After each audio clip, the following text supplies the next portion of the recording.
Hi, I'm Bill Cook from Greenlee County Cooperative Extension here in Duncan, Arizona. We're watering some containers. We do quite a bit of container gardening. And I like to use these spot spitters, spit sticks. They come with a bunch of different names, you know, depending on who the manufacturer is. But these are really a handy way to water a container. They come in different colors, and the color code is for gallons per hour. This one here is like 5.4, this one's 3.2, this one's like 1.8. And when you buy these at an irrigation store, you'll get a data sheet that explains the different flows at the different pressures.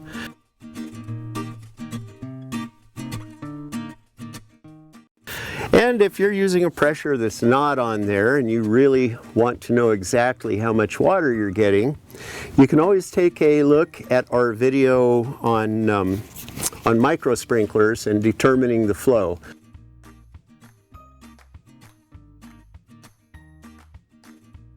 There's a way that you can measure these quite easily. So to begin with, to use these, you need to buy the right size tubing. This is 1/8 inch tubing. It is made to go with these. And it's really quite simple how it attaches. You take a hole poker and you take your tubing. So we cut one end square to put the spot spitter in, like that. Then the other end we cut at a bit of an angle to install into the tubing. Now, this is a simple poker I made from an old screwdriver. I just ground the tip down to a point. One of the reasons I like to use a pointed tool as opposed to a hole cutter is that this stretches the hole open, which means when you put this in, it stretches back and it makes a tighter seal. So it's as simple as this. You just put your poker in there, make a hole,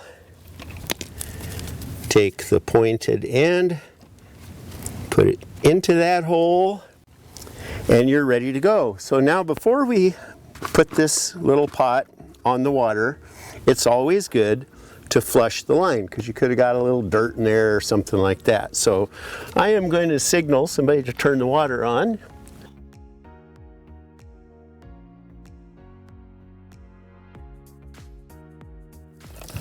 I'm getting a shower here.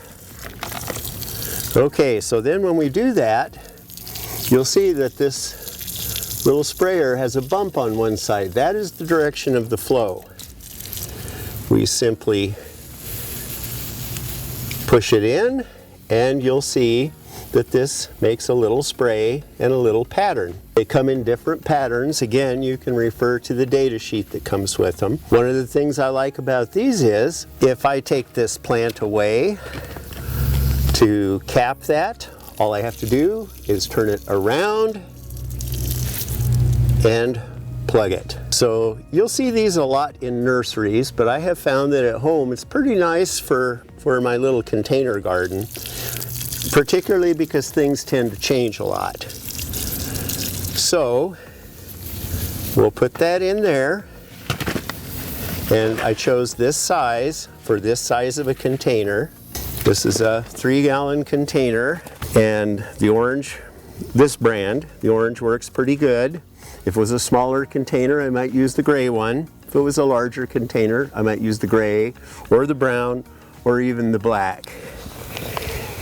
And one of the things you can do here for larger containers is that you can put more than one in it and put them opposite of each other.